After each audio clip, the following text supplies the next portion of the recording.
인터넷에서 저도 이런저런 거 살펴보다 보니까 네. 제가 잘 모르는 용어 두 개가 저도 있더라고요. 이번에 알았어요.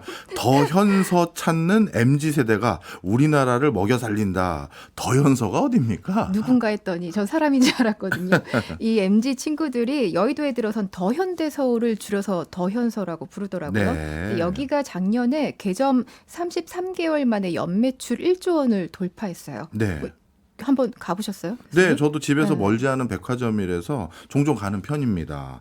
저도 가보긴 했습니다만 이 백화점이 다른 데와 좀 다른 게 뭔가 탁 트여 있는 느낌이 맞아요. 있더라고요. 일반 백화점 같진 않죠. 예, 그래서 눈에도 뭐 온갖 물건들이 잘 들어와서 그런지 연령대가 좀 어린 것 같더라고요. 네, 이번에 이 성과가 왜 의미가 있냐면 국내 백화점 중에 일단 최단 기간이고요. 이게 이른바 이제 에루샤, 그러니까 3대 명품이라고 하는 에르메스, 루이비통, 샤넬 매장 없이 이뤄낸 성과라서 더 크게 와닿고 있습니다.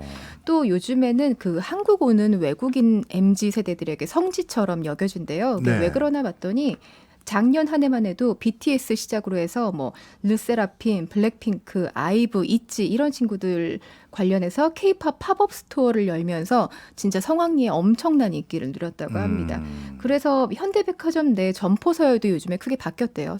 원래는 이제 당연히 면세점이 압도적으로 매출 비중을 크게 차지했었는데 예. 요즘 3년간에는 더현서가 꾸준히 상승하면서 크게 올라왔다고 합니다. 아, 그렇군요. 얼마 전에는 이 더현서 때문에 IFC 바로 옆에 있는 큰 몰인데 네, 여기가 맞아요. 호재를 누렸다. 이런 기사도 본 것 같아요. 그러니까 비유하면 줄 서서 먹는 맛집 하나가 골목 상권을 살린 거죠. 아. 원래 뭐 아시겠지만 IFC몰이 여의도 진짜 터줏대감 같은 그렇죠. 건물이고 거의 직장인 겨냥했었거든요. 예. 근데 21년에 더현서가 개장하면서 여의도 상권으로 MZ 고객들이 유입이 되니까 매장을 싹 바꿨습니다. 네. 그래서 뭐 디저트 매장도 늘어났고요. 수제버거도 늘어났고요. 그러면서 이제 식음료 매장을 전면 개편을 하면서 사실은 엄청 매출이 많이 올랐다고 해요. 네.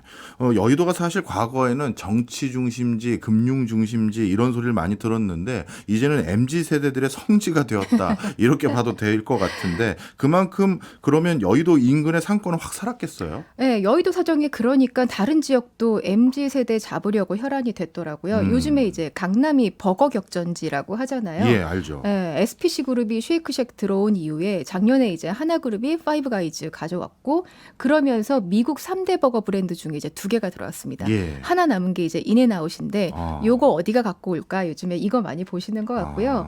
뭐 그렇다고 해서 또 토종 브랜드들도 가만히 있진 않고 BHC나 맘스터치 같은 국내 브랜드들이 버거 시장에 뛰어들어서 이제 강남을 주로 타겟으로 해가지고 MZ 고객을 겨냥하고 있더라고요. 예. 그리고 더현서가 앞서 말씀드렸다시피 이제 성공을 하니까 롯데와 신세계 백화점도 많이 달라졌어요. 네. MZ 세대가 좋아하는 패션이나 맛집이나 라이프 브랜드 데려오려고 상품 기획에 엄청 공을 들이고 있고요.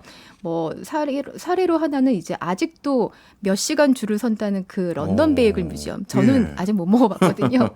국내 유통사 최초로 잠실 롯데월드몰점이 입점시키면서 엄청난 MZ 고객을 유입시켰다고 합니다. 네. 사실 MZ라고 하면 20대부터 사실 40대까지 전부 아우르는 맞아요. 용어다 네. 보니까 어찌 보면 소비 여력이 가장 집중될 수 있는 세대니까 이런 현상이 자연스러운 것 같긴 해요. 항상 그 MZ 세대 내에서도 논란이 좀 있지만 1980년대부터 2000년대 초반이에요. 예. 뭐 밀레니얼 세대라고도 하는데 과거에는 또 Y 세대라고 부르기도 했죠. 네. 그중에 1990년대 초반부터 2000년대 초반까지를 이제 Z 세대라고 하잖아요. 예. 그러니까 교수님 말씀대로 이 MZ 세대 안에서도 라이프 스타일이 꽤나 다르기 때문에 요즘에는 소비의 큰 축으로 그 중에서도 Z 세대를 조금 더 주목하고 있습니다. 아, M하고 G를 구분해서 G세대로 어떻게든 같이 엮어보려고 했는데 안 되더라고요.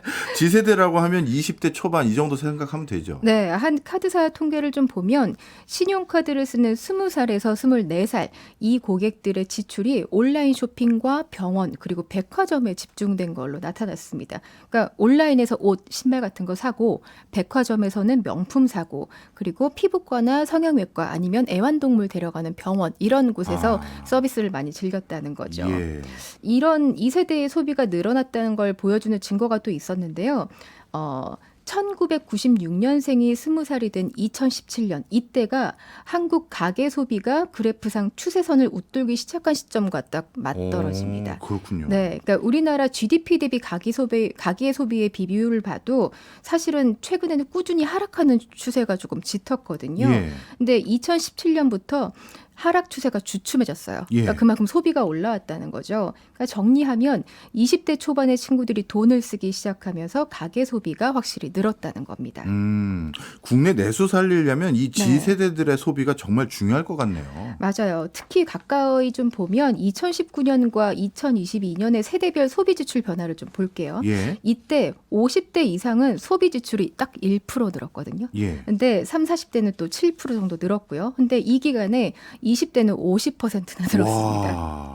이게 그럴 수밖에 없는 게 통계청에 따르면 1990년대 그러니까 베이비 부머의 자녀들이 태어났던 시기부터 저출산 현상이 두드러지기 전까지의 약 10년간 이 기간에만 태어난 인구가 우상향 곡선. 이때만 좀 늘었더라고요. 그러니까 현재 나이로 치면 26세부터 한 35세 정도에 해당하는 친구들인 것 같아요. 네. 그러다 보니까 물론 최근에 우리나라 전체 인구 준다는 얘기가 있지만 20, 30대 인구는 증가하면서 후기 밀레니얼과 G세대가 소비를 주도하고 있다는 그림인 것 같습니다. 네.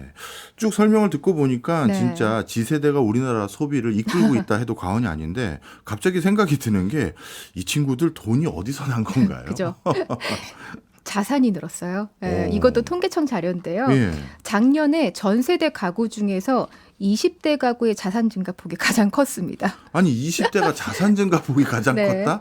이 뭐 어떻게 이해를 해야 될까요? 부동산 하는 나이도 아닐 거고. 그렇죠. 그럼 혹시 주식이나 코인으로 이렇게 돈 번 겁니까? 그런 영향도 있겠죠. 근데 가장 큰 배경은 일단 20대의 자산이 부동산에 노출된 비중이 가장 적기 때문입니다. 예. 그러니까 사실 우리나라 가구 자산의 대부분이 부동산이라는 건 이미 다 알려진 얘기잖아요. 그렇죠. 지금 우리나라 가계 자산 중에 실물 자산이 차지하는 비중이 무려 76%예요.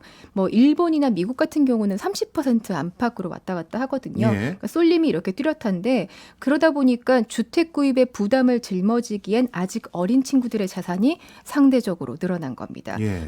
3, 40대 같은 경우는 소위 그러니까 영끌해가지고 집 샀다가 지금 된소리를 맞고 있는 거죠. 그렇군요. 이러면 이런 효과들이 앞으로 계속 지속될 수 있다 이렇게 보기도 어려울 것 같네요. 근데 또 이게 상대적인 효과만 있는 건 아니었고요. 예. 작년에 20대 가구의 저축액이 전년 대비 30%나 늘었습니다. 소비도 많이 하고 저축도 많이 했어요? 그러니까 교수님 와. 말씀처럼 자산을 현금 같은 유동성으로 확보를 하고 있던 친구들이 적극적으로 또 투자를 해가지고 자산을 불린 거예요. 예. 그래서 사실은 작년에 전 세대의 부채 비율이 다 늘었거든요. 예. 그러니까 다 빚이 늘었는데 20대만 유일하게 부채 비율이 줄었으면 빚도 줄였어요. 와. 그러니까 구매력이 늘어난 게 다 이런 여러 가지 배경이 섞여 있는 것 같아요.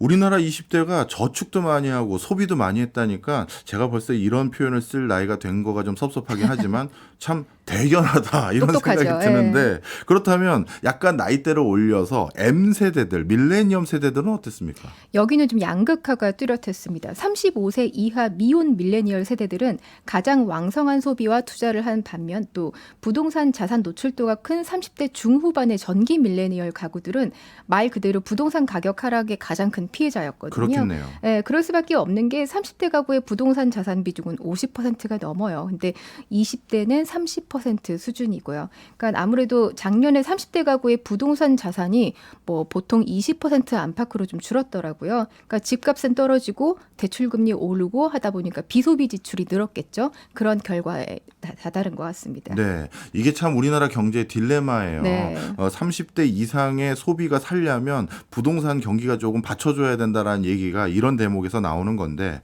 어쨌든 더현서라고 불리우는 곳에서 이제 앞으로 매출 이런 곳과 비슷하게 매출 많이 올리려면 MZ 세대들의 가계 지출 여기에 관심 둬야 된다 이렇게 정리할 수 있겠네요. 네, 유통업계의 트렌드만 봐도 확실히 MZ 세대가 소비의 중심축인 건 맞아요. 게다가 이제 올해 기준금리 내린다 이런 전망 많잖아요. 그러면 아무래도 가계의 이자 비용이 줄 테니까 코로나 이후에 낮아졌던 가계 소비 성향도 좀 살아날 것 같고요. 그 가능성이 커지면 당연히 MZ 세대를 중심으로 한 소비 진작도 당분간은 더 유효하지 않을까 싶습니다.